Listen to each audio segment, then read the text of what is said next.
listeners, the RF Microwave Update. I'm Pat Hindle and I'm here with my co-host Gary LaRude. In this episode, we're going to continue our coverage of the European Microwave Week issue, which is August this year, as the event takes place in the end of September for the first time in Madrid. And just a reminder, the cover story is about defense systems in Europe, how they should be more scalable and more modular in their architecture for the future. And then we also had a nice special report on Spanish companies in the microwave industry. So good overview of the European market. Yeah, Helen did a nice job with that. She did a very good job. So we covered the technical features last time, so what do we have for products? So we have 4 product features this time. The first one, interesting from Analog Devices, a high-power silicon switch that they've developed for massive MIMO. And this is a pretty elegant part, I think. They actually have 3 switches in the family that cover up to 3, 4, and 5 gigahertz. The device is biased with a single 5-volt supply. It draws less than 1 milliamp of current, and it doesn't require any external matching components. So that's pretty cool. A 4 gigahertz model, for example, has 88 watts of peak power, 40 watts average power, and it uses only 10% of the board footprint that a pin diode switch would have. So it's a very elegant solution. We also have a line of instrument amplifiers from Mori Microwave. These cover everything from 700 megahertz up to 26.5 gigahertz in various bands. They're very high linearity devices. These are GaN-based power amplifiers, and they're designed for very high precision measurement applications. We also have a front-end module from Qorvo that's done in GaN that integrates the TR switch, the PA, and the LNA, covers 8.5 to 10.5 gigahertz, and it's in a 5x5 millimeter QFN package, so it fits within the array spacing for an X-band radar, and is designed for a phased array. And then lastly, Telegartner has a Type 2.2-5 coax connector. These have been developed across the industry because of the shrinking size of infrastructure, particularly the development of small cells. So this particular device or connector size is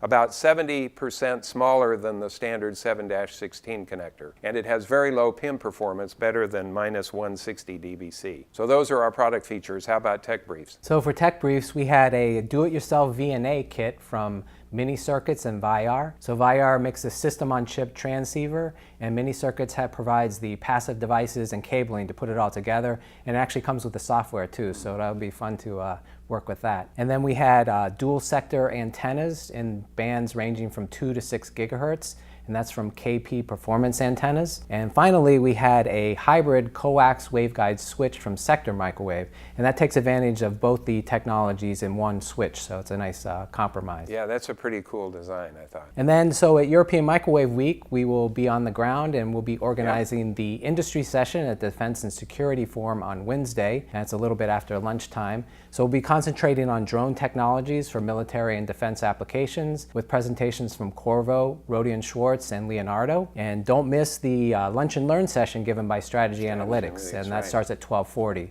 and ours will follow right afterwards. And how about micro apps? We're doing something there too. Yeah, I'm having fun putting together a panel discussing what's the best semiconductor platform for 5G, particularly millimeter wave. So we have a good lineup of people. We have OMIC and Qorvo. They'll be representing GaN. We have Win Semiconductor that'll be talking about their gas PHEMT process. And then covering the silicon waterfront, we have Tower Jazz and Sivers IMA. So I'm looking forward to a good, vibrant discussion of which semiconductor process technology is best. They're all well represented. Yes, definitely. So we want to encourage everybody to register for European Microwave. You can do that on their website, eumweek.com.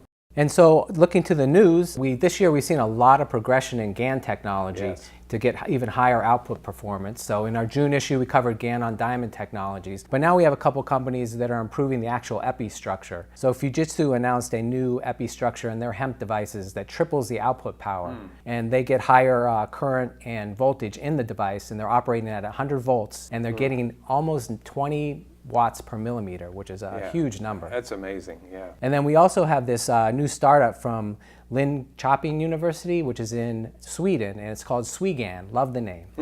And they have a new epi structure, so it's a thin gallium nitride layer on silicon carbide, so it takes advantage of the high mobility of the GaN and the high breakdown voltage of the silicon carbide. So they're able to get 20 to 30% improvement in mobility and about 40% improvement in heat dissipation. So a lot of work going on there. It makes it fun for the semiconductor industry. Yeah, I like the illustration you had in your blog post that showed the comparison reduction in the number of layers in that epi structure. And theirs was quite simple, so it's obvious that it's going to be better thermally. Yeah, I hope to talk to them at European Microwave Week and find out more. Good. So also in news, we got the fourth city for Verizon's 5G rollout. That's They're Indianapolis. leaking those out one at a time. That's right. So in addition to Sacramento, LA, Houston, Indianapolis, if you live in Indianapolis, you may be lucky. You'll get access to that before we will here in Boston. And then the other piece of news I wanted to mention, Cree released their fourth quarter earnings, and of course Wolfspeed is a Cree company, and the way they've structured the business, the Wolfspeed numbers come out separately. So Wolfspeed had a stellar quarter and also a stellar year. Their revenue was $110 million, which was up 81% over the prior year's quarter, and their total year revenue was $329 million, which was 49% above the prior year. And that included about a little bit more than a quarter of the Infineon RF business, which they acquired back in March. A lot of this growth is being driven on the power side, silicon carbide, particularly for electric vehicles, but the GaN RF business is also growing, and they're positioning that for 5G. So they're doing really well. A lot of hard work going on there. And so turning to EDICon USA, it takes place October 17th and 18th in Santa Clara. We announced the plenary speakers. So Avi Jacob from Vayar, who we mentioned earlier, will be talking about cutting-edge sensing applications that they're working with. And we also have Ransom Stevens, and he's a well-known physicist, writer, and high-speed digital expert. And so he's always entertaining. He'll be talking about career development for engineers. Yeah, I'm looking forward to his presentation. Yeah, me too. And then we also have a 5G summit the first day, Right. and that will be followed by a panel session on the best architecture for 5G. That panel is rounding out very nicely. We have Qorvo, ADI, Anokiwave,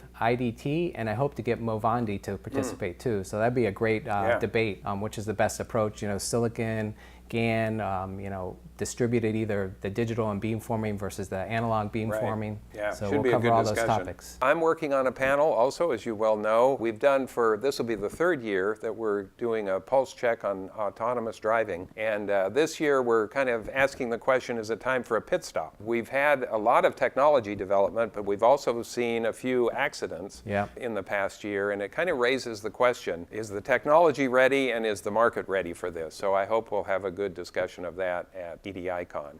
And so we encourage you, also registration is open, and depending on when you see this, early bird registration will be open through the end of August, so take advantage of that. Come to the full program and also to the exhibition. And you can find out more information and register at ediconusa.com. So have we forgotten anything?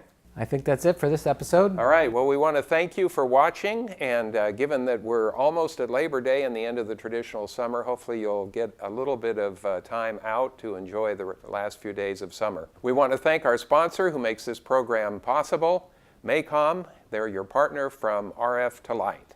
Until next time.